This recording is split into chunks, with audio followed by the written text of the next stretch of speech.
I find that there's still a lot of fear coming out of the pandemic because that was such an intense period for everybody. And a recession doesn't mean depression, right? We're not in that state yet. So don't panic. We're not going to go back to what happened in the pandemic with your business, but there are certain things that we can do to protect your business. And honestly, these are things that we should be looking at whether or not we're in a recession or not. Hello, everybody.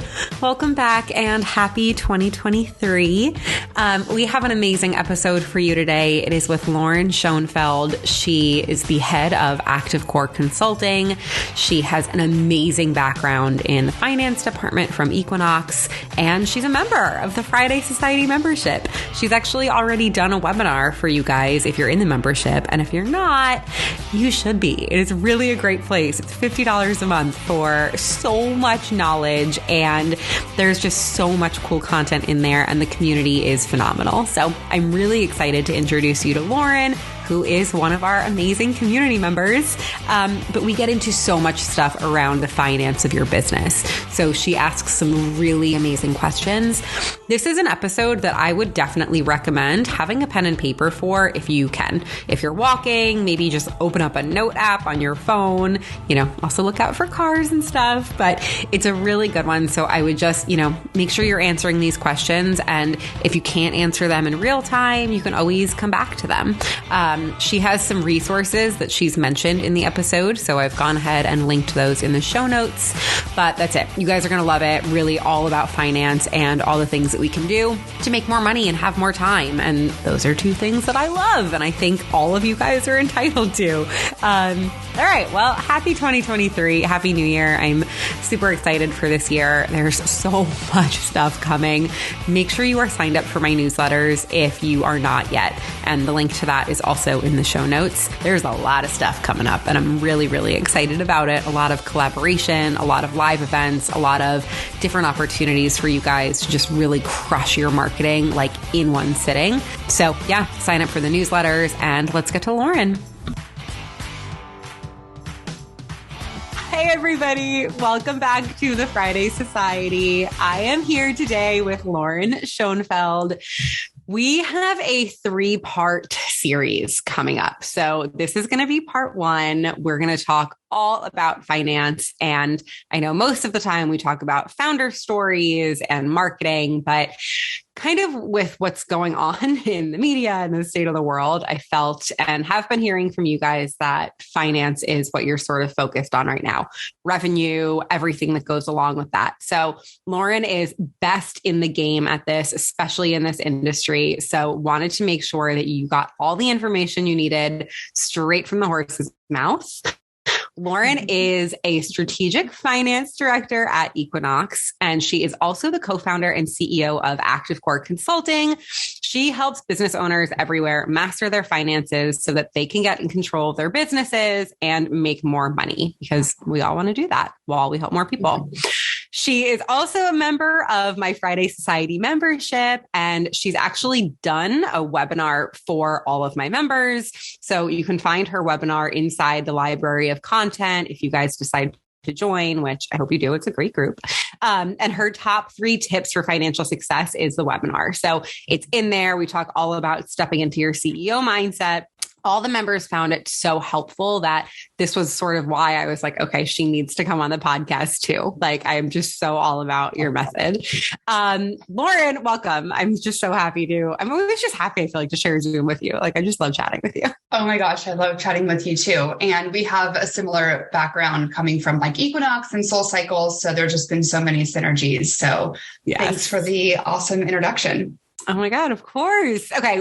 Why don't you introduce yourself too? Tell everybody a little bit about your story, because, you're juggling right now 2 really big jobs. So let's, talk about your story with fitness, and then sort of how you got here where you have these 2 amazing jobs. Yeah. So fitness has always been the forefront of how I've built community and friendships my whole life.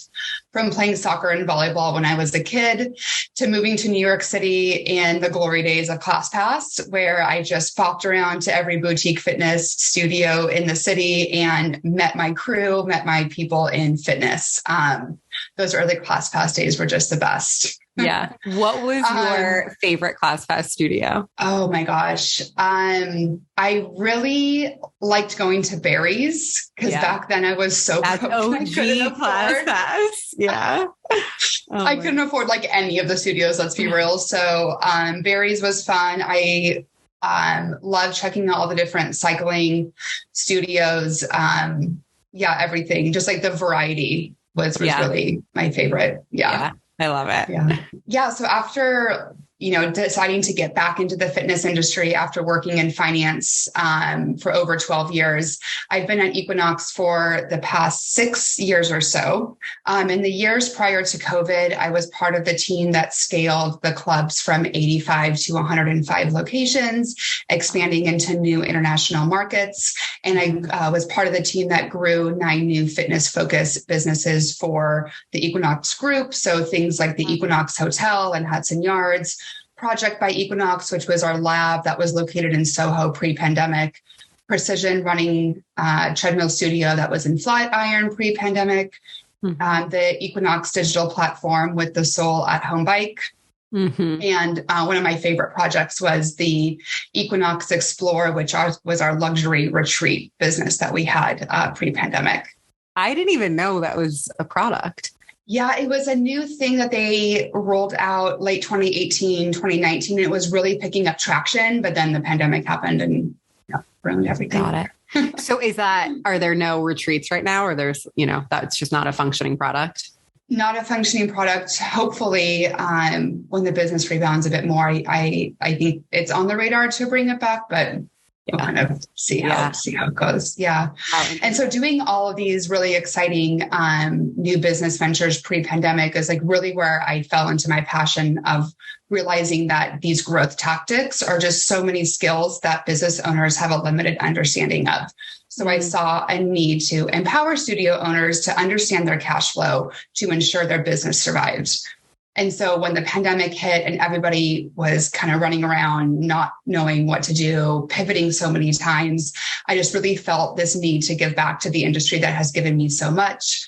I was a cycling instructor pre-pandemic, and I just had a really big heart for small businesses. And so I reached out to the owner of my cycling studio and just asked her if she needed help, and did a lot of work with her on understanding her cash flow needs, how many months does she have to survive with the PPP money, doing different business scenarios for how to reopen at what different capacity levels.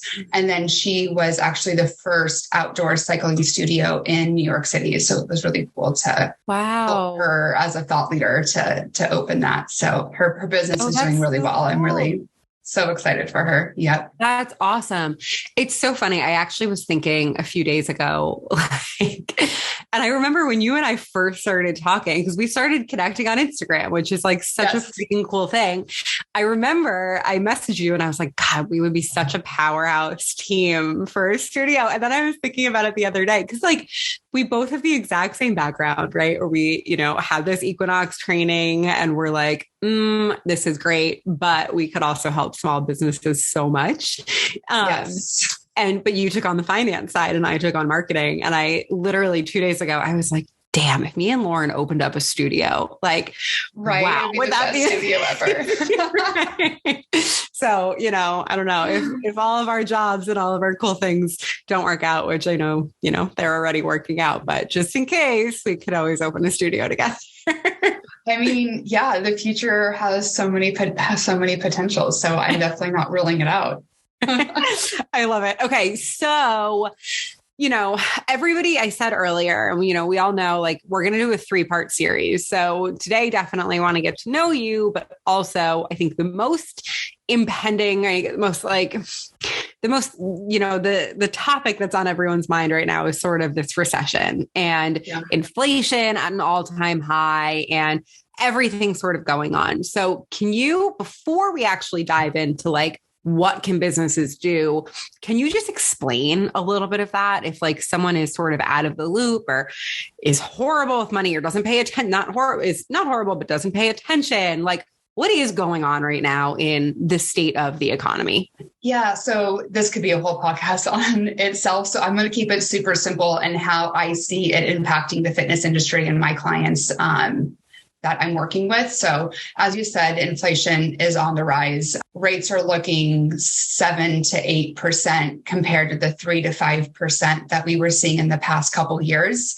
And where this is really impacting from an inflation interest rate standpoint is for my clients who are looking to expand their portfolio. They want to open more locations. They want to expand their market share. They want to continue to build their community. So to get a loan to open a second studio, interest rates are 7 to 8%, which is almost double of what the rates that they had gotten, pre-pandemic or these past couple of years. So that's a really big decision point when we're looking to expand a brick and mortar studio and we need to get funding from an outside source, right? Mm-hmm. Separately from interest rates, all business owners, we've all seen supply chain issues and costs have increased. So the cost for our goods are increasing, which means our instructors' costs of living are increasing. So there's a lot of pressure on the studio owners to increase payroll, but increased payroll plus increased costs. And a lot of studio owners are really nervous and scared to raise their membership rates because they don't want to lose anybody. So if we're not increasing membership rates or we're not adding new ancillary revenue streams to increase that revenue, it's just like costs keep increasing and we need to figure out ways to also increase revenue. And I can understand and appreciate the not wanting to raise membership rates a lot because everybody's costs are increasing, but it's kind of like we have to find that balance between where can we mindfully increase membership rates? Yeah. Or where can we add new services? How can we repackage things, repackage offers, so we can combat the increasing costs that all studio owners are seeing right now. Yeah, definitely. It's funny too. Like I was chatting with Ann Malum recently and, she was like, my local restaurant is increasing their prices and they're not telling me about it. They're not like writing this email and putting out this social post. Like it just is what it is, right? Like food costs are just going up because oil goes up and, like at a certain point, I think, and, I'm curious, like your thought on this, because I remember I was part of the, the price raise like situation at SoulCycle. And it was this huge thing where we felt like we had such a responsibility to tell the client that class was going up $2. And we had to justify it with, well, we upgraded to Fiji water and we upgraded this and we upgraded that. And it's like, at a certain point, things just get more expensive as life goes on. And it is what it is. Like if you're paying for a $34 spin class, you can pay for a $36 spin class. And like, yes, you should send out an email and let people know. But I don't know. I think at a certain point, it's like equipment is expensive. If you want to get another treadmill, that's expensive. Like my Pilates clients are all trying to get another reformer. That's a crazy amount of money. Like, I don't know. I think there's such a fine line between, telling, like going such into detail with telling people that you're raising prices and then also just doing it. So I'm like curious on your thoughts there. And I feel like that could also be a whole podcast episode. It totally can, but I'll keep it short. I think the biggest pitfall that a lot of studio owners have when it comes to increasing prices is that we're not doing it every year. So if we can increase prices every year, that price increase maybe is $5 a year. And $5 isn't going to be a big, hit to your clients' pockets. The problem is studio owners haven't increased prices for so long. So now when we're doing this analysis to see like, okay, well, what do our membership prices need to be? That price increase could be $15, $20, $25, $30. And that's where the anxiety happens because you're like, oh my gosh, how can I ask somebody to pay me $30 more? Are they going to pay that? And they're so scared to lose members that they're not doing anything. So Yep. my recommendation in terms of price increases is when you open a studio, do not ever have lifetime rates. You're increasing prices every single year. But that price increase is very small. So it doesn't, your clients don't necessarily feel the impact of that. It's just a small bit each year. Yeah. It's such good advice. And it is, it's like Starbucks is never going to tell you like, oh, you're going to get a $4 latte for the rest of your life. Like, it's just not what they're going to say because it's not realistic and that you can't run a business like that. And like, Oh, I think that's smart. Such good advice. Yeah. Rents increase every couple years, at least 3% inflation or CPI within, Yeah. So everything is increasing. It's, calling out, like, you want to make sure that your instructors can also live a great life. And that's exactly. That's such an important piece of it. Like, yes, everything else is expensive and business ownership is expensive, but your instructors are people too. Like they need to live a life. So I think that's incredibly important. Yeah. Okay. So let's talk about, the recession and everything, because we want to make sure that business owners can leave this episode feeling like, all right, these are the things that I feel like I need to do, to prepare for this recession, because we're recording this in August. I think things are forecasted to become a little interesting for like the next few months, at least. So for small businesses and for people who might be considering starting a small business, even, because I think there might be a lot of people out there that are like, not the right climate for me to start something. What does this mean? Like, what does it mean that, we're heading into this sort of recession?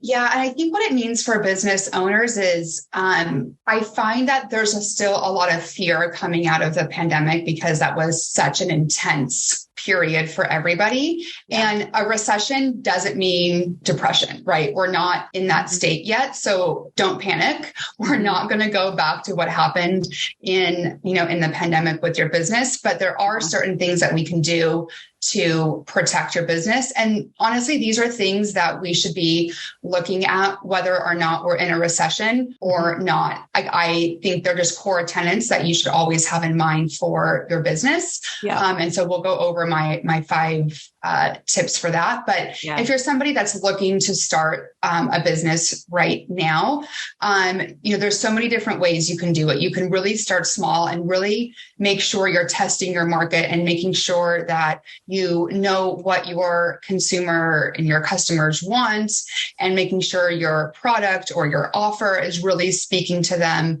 A really beautiful process that I have that we'll go over later is kind of this like test process. So how can you identify the transformation that your client needs and build that offer for them kind of along with them? So instead of spending all this time building a business or building an offer, how can we do it in small bits? So you're building along with your clients' needs and getting feedback from your clients along the way. So it's super tailored to what they want rather than spending all this time and all this money doing all this upfront work and then realizing like, oh, my client doesn't want this, or this actually isn't resonating with the needs or the transformation that they want.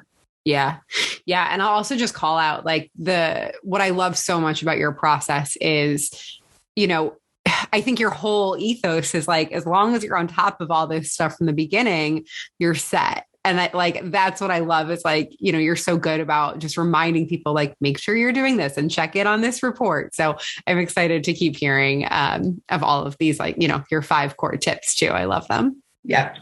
Cool. All right. Should we dive in? Let's do it. Okay, cool. All right. So 5 tips how to recession proof your business. My first tip is know your cash burn rate, which essentially is how much cash are you spending per month?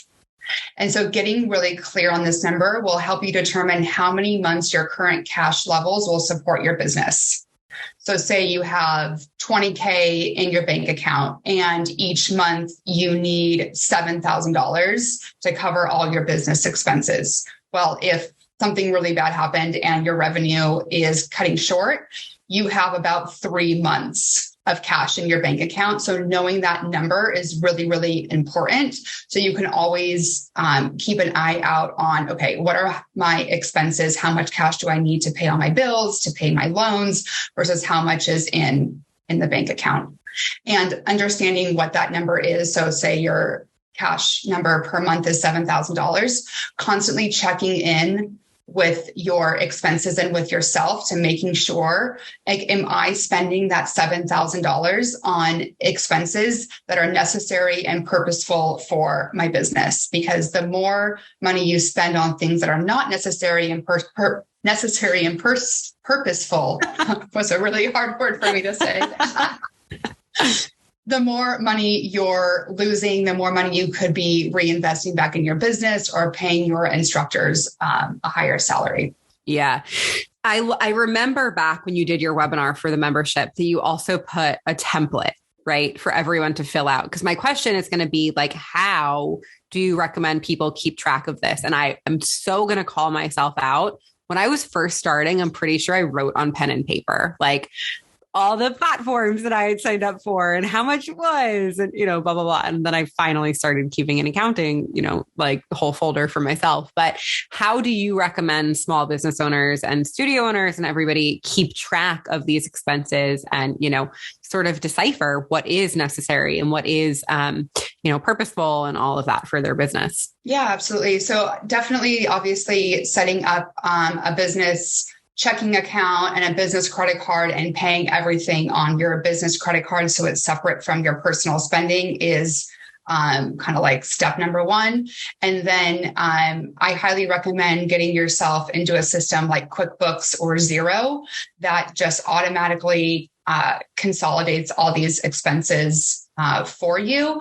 A lot of people wait till they have more money and more revenue to hire a bookkeeper. But in my opinion, it's one of the first things that you should do, which leads into this next point, is for all of these expenses that you have, we want to constantly be doing an audit to make sure that these expenses are either helping you profit or helping increase customer happiness, which will and then help you profit. So I have 5 questions that you should ask yourself about every expense.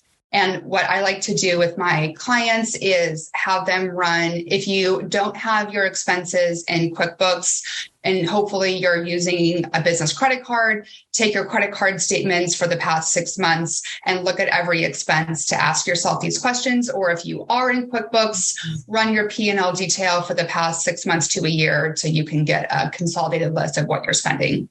Oh, I love this.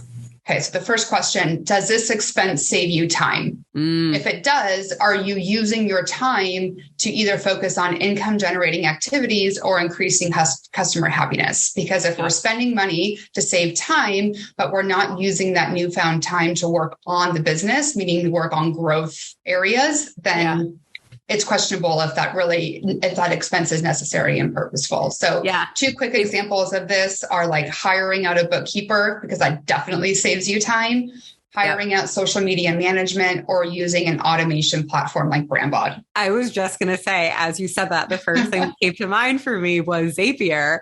And from being in the membership that I'm obsessed with Zapier. And I just upgraded, right? So I pay like $30 a month. And I upgraded so that I can filter tasks out really, really specifically, like down to, if someone pays me $25.95, I can send them a specific email. Like I have gotten so specific about it. It's so cool. And I totally nerd out on it. But I remember upgrading and I was like, oh God, another platform at $30 a month. And then I was like, no, this saves me so much time. And it's because of the questions that you've been asking. So yeah. Awesome. The next question, will this expense help me generate immediate income? And so if we're operating at a loss, we really have to double down on our expense savings to preserve cash. So we need to evaluate, will this expense help me generate income in the next 30 to 90 days? Wow. And I say 30 to 90 because it can take up to 90 days to actually see results of a new implementation that your business is putting into place. So you need to give it time to do its job. If you're operating at a profit, congratulations, you're in growth mode, which is super exciting. So we want to strategically invest in long-term enhancements that will improve your customer experience. So examples could be investing in instructor development, maybe a new tech to gamify your class experience, maybe, and my favorite one, investing in a business coach to help elevate your business to the next level. Yeah. It's important. I love that. All right. Question number 3, does it serve my members? So many times we are quick to spend money on increasing customer happiness by buying products, thinking better products will help our members stay forever. Maybe the latest technology to enhance our class experience without identifying what problem we're looking for that technology to solve. Or we want to buy really fancy products to keep up with the high-end fitness gyms who do things like that. Yep. And so the way that I have my clients go about this, before we buy any fancy products, before we look into any of this, I want to know, what is your feedback telling you about the emotional connection between your instructors and the studio experience with your members? Because if that emotional connection is lacking, you need to create that through strong community engagement in and out of the studio, not frivolous spending. What's an example of really good spending that you've seen, like studio upgrades that, have really paid off? Oh, such a good question. So I have a client right now that when they opened, they had a childcare room, and they thought childcare was going to be a really big thing because their ideal member is that stay-at-home mom age. Childcare is not killing it. It's actually costing them more money than it's making them. So we are going through this evaluation process to turn the childcare room into a strength training studio, because a lot of their members will buy a class pack from them and then spend, $20 to $50 a month at the brick and mortar down the street to get their strength training in. So we're trying to identify and see, okay, if we can bring strength training into the studio, would that convert these members from class packs to membership with the add-on for the strength training and have everything all in one? I love that. Hybrid studios are so big right now, and they're going to be so big for the next few years. I really believe in this. Yeah. And so just to give the audience an idea, we've been talking about this for about 6 months. We still haven't pulled the trigger yet. We have the cash set aside, but things that we're looking at, we're doing multiple round of surveys to the members to make sure we understand what they want in a strength training studio. Will they actually use it? What price are they?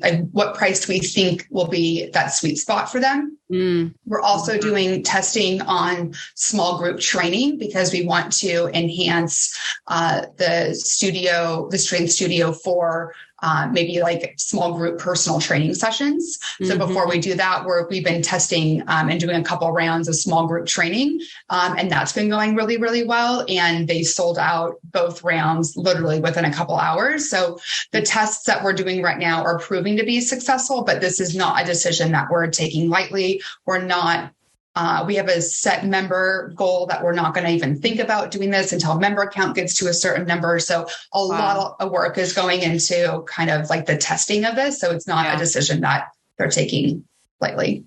Yeah, I love that. Okay. What's the next question? All right. Number 4, is this a redundant service or can I downgrade the level of support? So what I mean here is look at every software system, every program, every app that you're using and literally write them down and write down everything that software system does for you. And ask yourself, where am I paying for 2 services that are essentially perform the same function? Yep. So if you're using an all-in-one platform like Kajabi, but then you're also paying for MailChimp, do we need to pay for MailChimp because Kajabi has it all in there? And maybe you're like, yes, Lauren, I hate the email platform in Kajabi, so I need to pay for MailChimp. So I would just ask you, okay, well, are you making enough revenue to help support that business decision? Or are we losing money month after month where we need to consolidate services? So there's no right or wrong answer. It's just really where you feel comfortable at in your business. Yeah. Also, no shade. too, if anybody like works for MailChimp or loves MailChimp who's listening right now, but Flowdesk instead of MailChimp. Yeah. Such a big fan. Flowdesk is cheaper. So yes. From a Flowdesk financial is standpoint, 19. Yeah. Flowdesk is 19 a month with the code. It's on my resources page if you need it, if you don't have it yet. But MailChimp. So I'm actually curious, and this is really niche, but I think a lot of people who are listening probably are on Mariana Tech.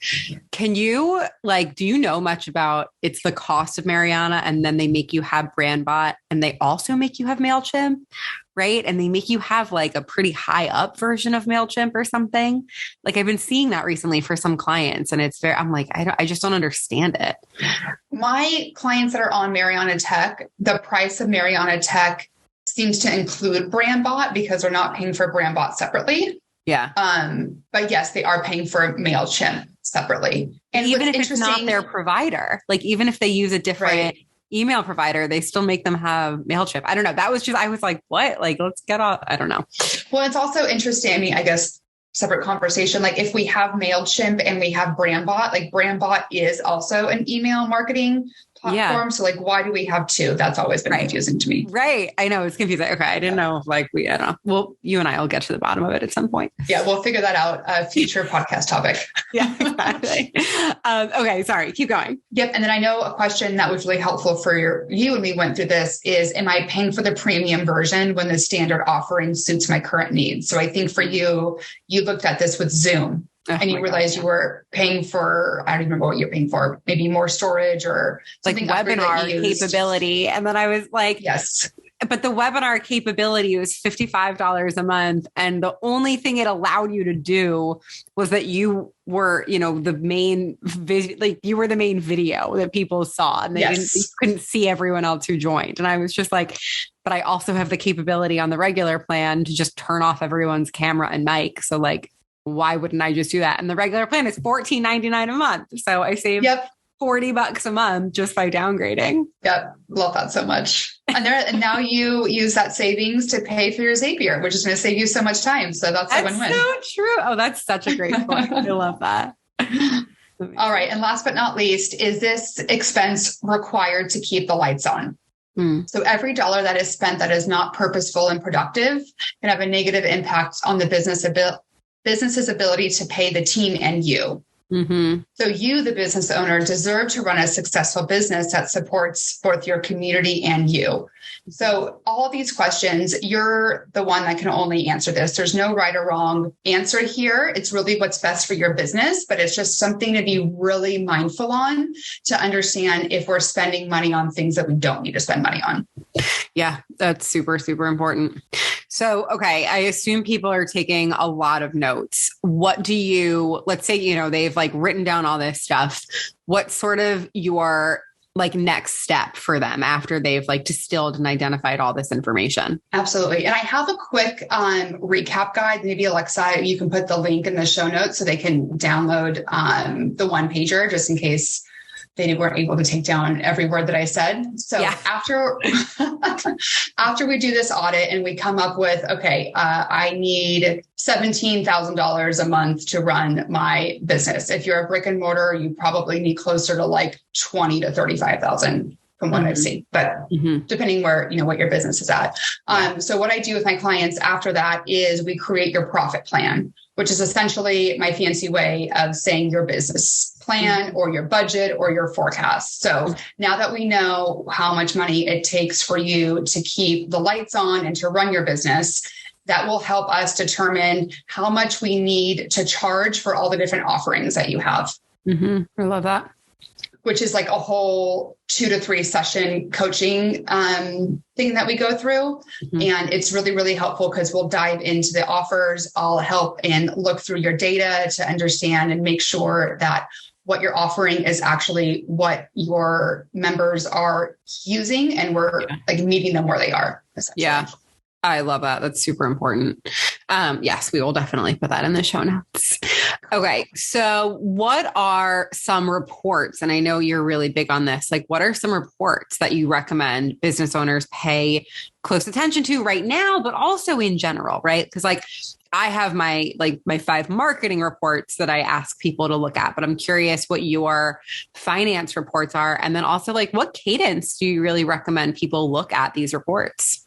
Yeah, so that's a good question. So with kind of the first tip on knowing your cash burn rate, like knowing your numbers is really, really important. So at the end of each month, getting your P&L from your bookkeeper is really important, and making sure you understand what went well from a revenue side, or what areas need improvement. How much money did I spend on expenses, and did I spend over my plan or under my plan? So something that we do with our clients as a deliverable that we give them every month is we take the deliverable of a P&L to a completely different level, and we'll compare their actual results against their profit plan, and send usually about 15, 20-minute video that walks them through every component of their P&L. And we do this all within the first 5 to 7 days of the month, which is something that you normally wouldn't get with a normal bookkeeper, because I think it's really important for you to be able to understand what happened in that month. So if there's any gaps or any opportunities, we can implement those within that next month. So we're not like a month or two behind. So normal bookkeepers will give you your P&Ls around like the 15th of the month, and say you review them, and by the time you implement something, the month is already over. And so you're probably going to have another month of whatever that gap area was that you identified. So the sooner that you can get this information, knowledge is power, and we can make quicker operational decisions that will impact the financials of your business. Mm-hmm. Got it. Awesome. Okay. What other reports? I think in our, one of our other podcasts in the series, we dive into much more of like what specific reports to look into. Perfect. Yeah. And you guys, so part 1 today is how to prepare for a recession. Part 2 is going to be like basics of finance management for small business owners. And then part 3 is going to be tips and tricks of finance management that I know you even you've given such great information in the membership on calls of instead of, what was the one about charity, like charitable donations and stuff that you helped us out with? That's a good one. We'll save that conversation for that podcast, because it's a good one. And I want to make sure we get through. Yeah. It's a good one. Okay. So tip number 2, pay down or consolidate your debt. So it's no secret interest rates are on the rise, and the Fed will continue to raise interest rates to combat inflation. Mm-hmm. The higher the rates, the more you're going to pay with variable debt like credit cards. So consolidating your credit cards is something that I'm working with a lot on my clients right now. And a really cool trick is to find a zero balance transfer credit card. What this means is you have 0% interest on this credit card for anywhere between 12 and 21 months.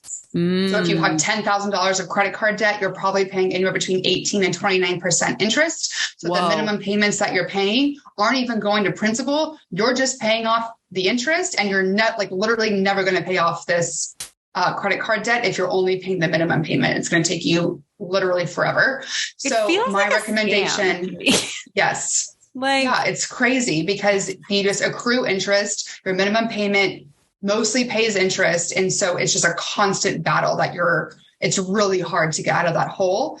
Yeah. So a 0% interest credit card is great. You're going to pay a small fee to transfer that balance to this credit card, but it is the most no-brainer fee that you're going to pay because the next 12 to 21 months, you're not paying interest at all. So here is where we need to figure out how much money you have in your personal financial plan, and how can we direct as much money in the next 12 to 21 months to pay off this credit card while you have 0% interest. Yeah. And so Wells Fargo and Citibank provide cards with 21-month options. So please look into those, or shoot me a note and I can send you the link. That's amazing. And so, it's really, really important. So when you're assessing your debt pay down strategy, it's really important to look at factors like interest rates, minimum balance payment, which is the minimum amount that you have to pay each month to pay off your debt, and the number of periods remaining. in relation to how much you have in your emergency savings. And some of you might be like, oh, emergency savings? I don't really have that. So that's something that we have to really keep in mind, because what's more important, to pay down your debt or start building up your emergency savings? And all those really have to do with your interest rate and how many periods remaining. So it's something that's kind of like a formula, if you will. So I would recommend working with a financial professional, either myself or anybody else that you have a good connection with, to help you look at your overall financial plan to ensure you're maximizing your cash flow to pay down your debt in the most efficient way. I love that. That's super important. Yeah. I was listening to the Skinny Confidential podcast, and she had someone on who was, she was a fiduciary. I forget what her name was.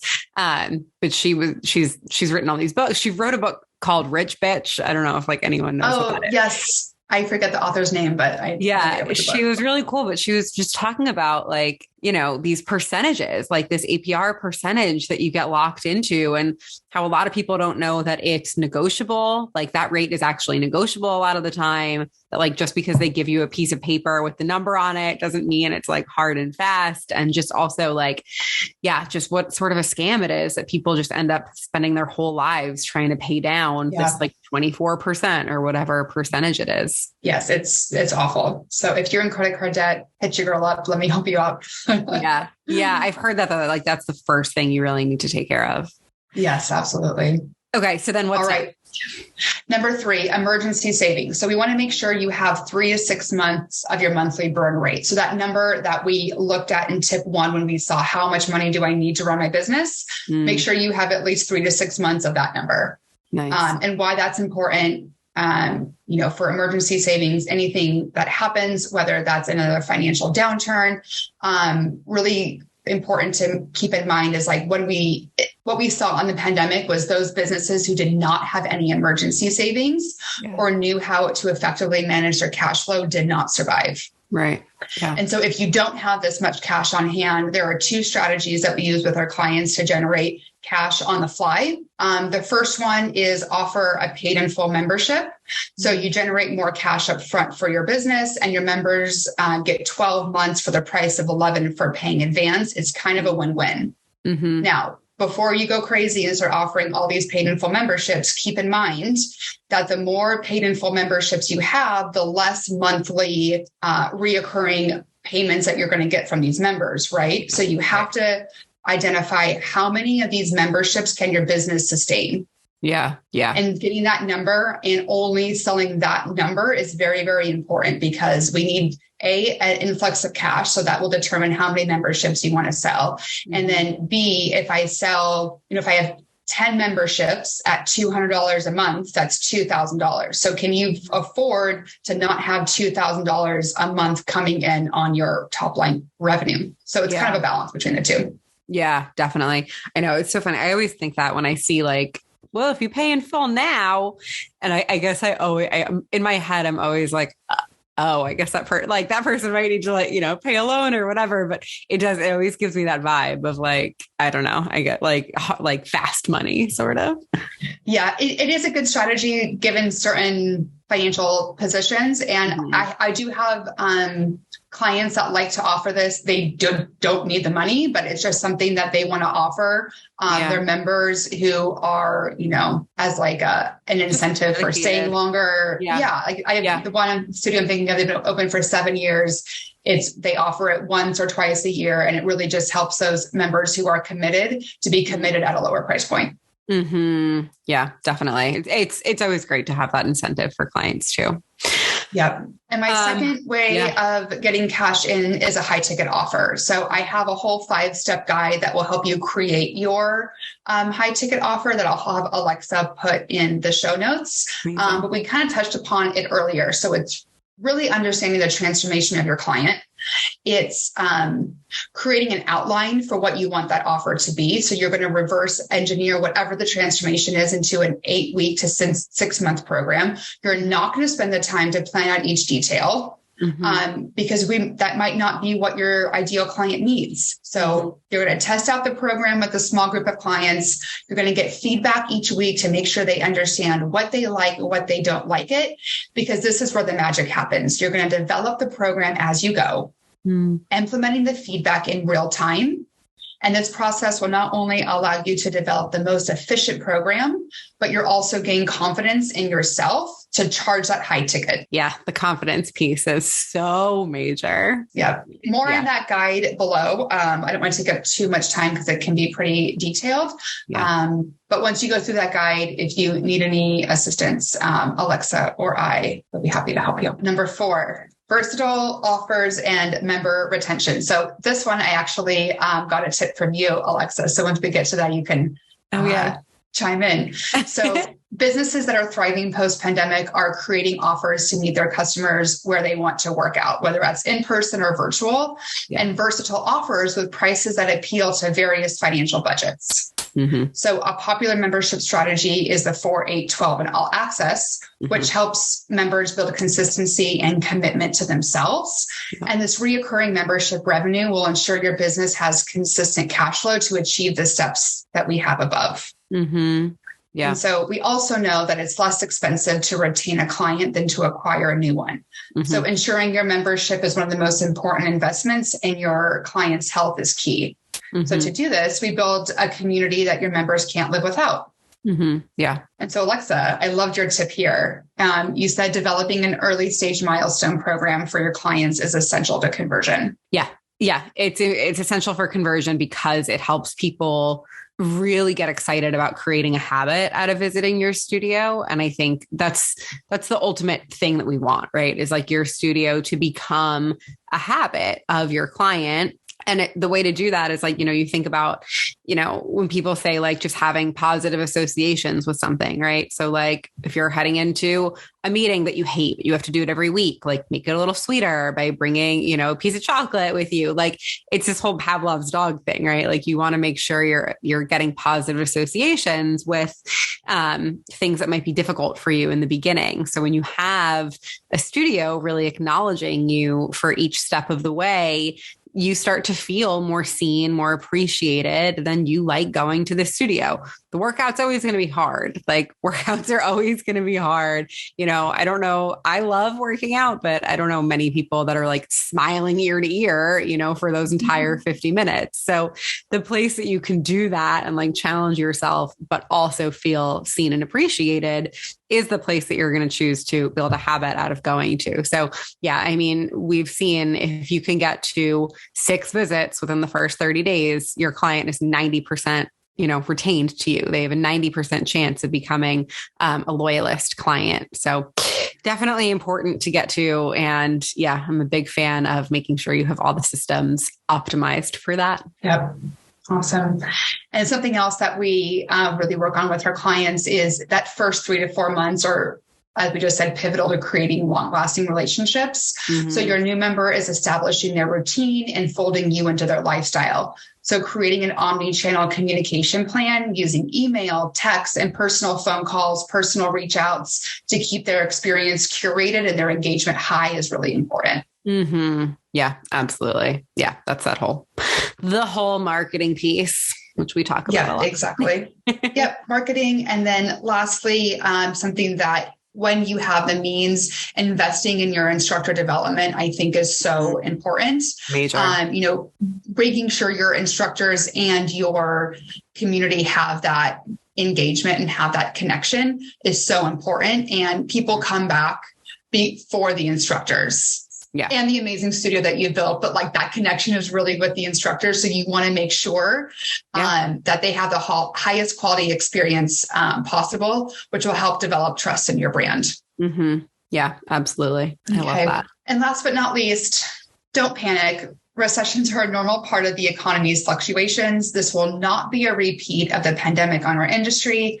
As long as you have a strong cash flow plan with offers that speak to your members, pricing to ensure profitability, lead generation, and retention processes, the recession will not feel so heavy on your business. I love that. I'm just like thinking in my head about clients that I have and just how this information is just going to help them so much to prepare because there's so many people that are doing so well, but then are reading the news and they're all freaked out. And it's like, it's just like anything. It's like marketing, right? Like I say this in the membership all the time, but like, if you have a plan, you're going to do well. But You need to have Yes. a plan for the new clients you're getting. You need to have a plan for the money that you're getting. Like you need to have a plan for this stuff. And I know a lot of studio owners, just are busy. Like there's a lot that goes into your business. So it can be hard to find the time to doing this stuff, but it is like, if you can just, carve out some time in the beginning to take care of your marketing and take care of your finances, like you will be so grateful to your past self for doing that in the future. Yeah.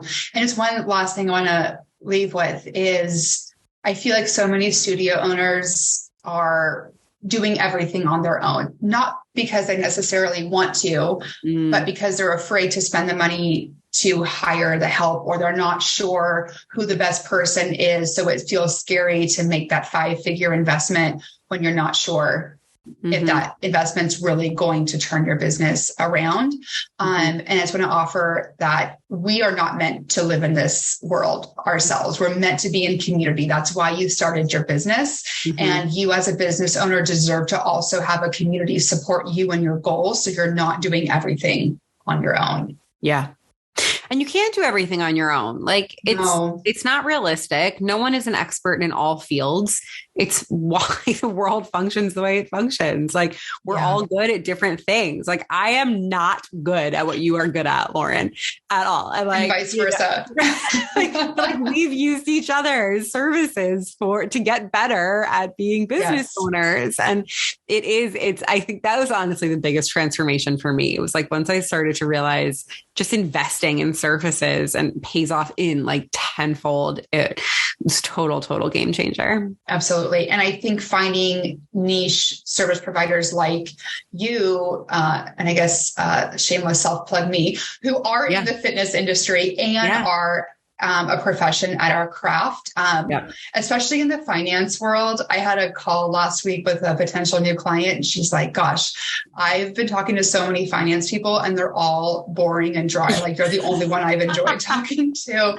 And it's just so important to find somebody that you jive with, because digging into your business takes a lot of time, and you're going to be on the phone or over email, however you communicate with your consultants all the time. So having that relationship where it goes beyond just the numbers or beyond just the marketing tactics is really what I have found to be so helpful in my business. And Alexa, the email flow desk session we have was the best investment that I've made. So it was so fun. It was so fun. And that's like making sure you jive with the people that you are working with is so important.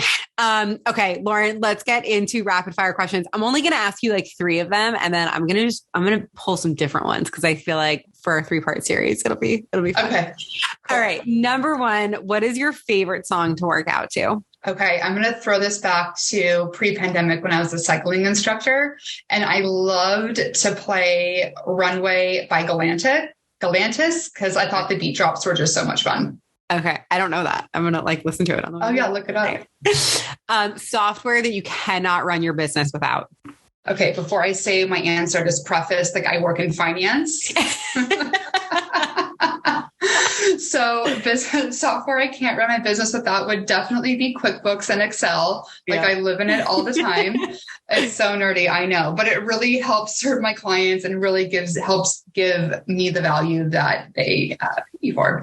Yeah. And then in terms of a client service perspective, there's an app called Glide that we like. It's a video messaging. Videos. So my clients and I will send videos back and forth. And this is really helpful so they could get support in real time when it's out of our coaching calls. So anything that comes up in the business, they can ask me on the fly through a video, and I respond in a video, and it kind of gives them that personal touch. Wow, that's cool. I like that. I didn't know that. Okay, last one before we hang up today. If you could live anywhere in the world, where would it be? So I'm living in San Diego and Encinitas, which is so beautiful. So I feel like I'm essentially living here. But if I could be very specific, I would love to live oceanfront, so I could just wake up every day, sit on my porch, watch the ocean, do my work on my table while the ocean's in my background. So yes, I love that. I know, me too. I'm like just working for my Montauk beach house with the ocean view. Oh, yes. You get Montauk, I'll get California, and then we can and forth. Go back and forth. I love it. Okay, Lauren, this is amazing. Thank you so much. And we will see you for part 2. Can't wait. All right, guys, you made it to the end of the episode. Thank you so much for being here. It means the world to me. If you haven't left a review yet, I would be so, so grateful. I read every single one, and they help me, they help the podcast, they help my visibility. So definitely encourage you to do that. And if the content of the episode was relevant to you, if it helped you with your business, I would love it if you shared it to your stories or if you sent it to a friend. That is it. I will see you next week. And again, thank you so much for being here.